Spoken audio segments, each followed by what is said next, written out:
Meditation వల్ల మనకు లెక్క లేనన్ని హెల్త్ బెనిఫిట్స్ ఉన్నాయి. అయినప్పటికీ కూడా ఒక మేజర్ మిస్టేక్ జరుగుతూ ఉంటుంది. అది ఎలా అంటే మెడిటేషన్ చేసేటప్పుడు మన కాన్సంట్రేషన్ను మన బ్రీతింగ్ పైన ఉంచుతాం.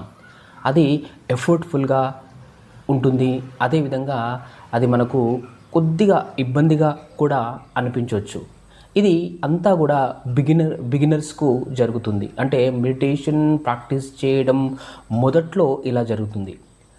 సో ఆ విధంగా జరగడంతో చాలామంది ఏమనుకుంటారు అంటే అది మెడిటేషన్ నేను చేయలేకపోతున్నాను అని అనుకుంటారు. అది ఎందుకు అలా అనుకుంటారు అంటే దానికి రీజన్ చెప్తాను. అయితే మనం మెడిటేషన్ చేసేటప్పుడు మన కాన్సంట్రేషన్ అంతా కూడా మనం బ్రీతింగ్ పైన పెడతాము. అప్పుడు అలా చేసినప్పటికీ కూడా మన వెంటనే మైండ్ వాండరింగ్లోకి వెళ్ళిపోతుంది. అంటే మైండ్ వాండరింగ్ అంటే ఆలోచనల్లోకి జారుకుంటుంది. ఆలోచనలోకి జారుకున్నప్పుడు అది ఏవేవో ఆలోచనలు వస్తూ ఉంటాయి. మళ్ళీ మనం దాన్ని చాలా జెంటిల్గా మళ్ళీ బ్యాక్ తీసుకొచ్చి మనము మెడిటేషన్ పైన కాన్సన్ట్రేట్ చేస్తాము. మళ్ళీ అది మైండ్ వాండరింగ్లోకి వెళ్ళిపోతుంది. సో ఈ విధంగా అది వెళ్ళడము మళ్ళీ మనం జెంటిల్గా వెనక్కి తీసుకురావడము మన మెడిటేషన్ను కంటిన్యూ చేయడము ఇదంతా కూడా ఎఫర్ట్ఫుల్గా చాలా కొద్ది వరకు ఇబ్బందిగా అనిపిస్తుంది. ఇలా అనిపించడం వల్ల వాళ్ళు మెడిటేషన్ నేను చేయలేకపోతున్నాను, ఎందుకంటే మెడిటేషన్ చేసేటప్పుడు ఆలోచనలు రాకూడదు అని అనుకుంటారు. కానీ వాస్తవానికి ఇది తప్పు.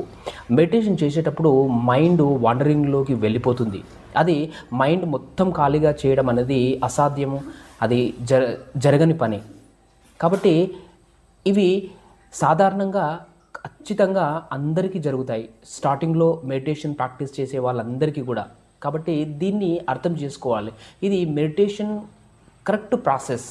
అయితే ఈ తర్వాత ఓవర్ టైంలో ఇది ఏ విధంగా మారిపోతుందంటే స్టార్టింగ్లో ఎఫర్ట్ఫుల్గా ఉన్నటువంటి మెడిటేషన్ తర్వాత ఎఫర్ట్లెస్గా మారిపోతుంది. స్టార్టింగ్లో కొద్దిగా ఇబ్బంది పడుకుంటూ చేసిన మెడిటేషన్ తర్వాత చాలా రిలాక్స్డ్గా మారిపోతుంది. అంటే చేస్తున్న ప్రతిసారి మనము మన మనసును వెనక్కి తీసుకొస్తాము, మెడిటేషన్ పైన దృష్టిని కేంద్రీకరిస్తాము. ఇలా చేసేటప్పుడు మన బ్రెయిన్లో న్యూరల్ పాత్వేస్ చాలా స్ట్రాంగ్గా తయారయ్యి అది ఎఫర్ట్లెస్గా మనం చేసే విధంగా మనని తయారు చేస్తుంది. అందుకోసమే మెడిటేషన్ ప్రాసెస్ను సరిగ్గా అర్థం చేసుకోవడము చాలా ముఖ్యం. ఎందుకంటే ఇది ఇచ్చేటువంటి హెల్త్ బెనిఫిట్స్ అన్నీ కావు. ఇలా మెడిటేషన్ రోజు ప్రాక్టీస్ చేసినప్పుడు అది మనకు ఎఫర్ట్లెస్గా తయారవుతుంది. అదేవిధంగా ఆలోచనలు కూడా చాలా తక్కువగా వస్తూ ఉంటాయి. స్టార్టింగ్లో మనకు ఆలోచనలు ఎక్కువగా మైండ్ వాండరింగ్ చాలా ఎక్కువగా ఉన్నప్పటికీ కానీ తర్వాత అది మైండ్ వాండరింగ్ చాలా వరకు తగ్గిపోతుంది. అందుకోసమే ప్రాక్టీస్ మేక్స్ పర్ఫెక్ట్ అన్నట్టు.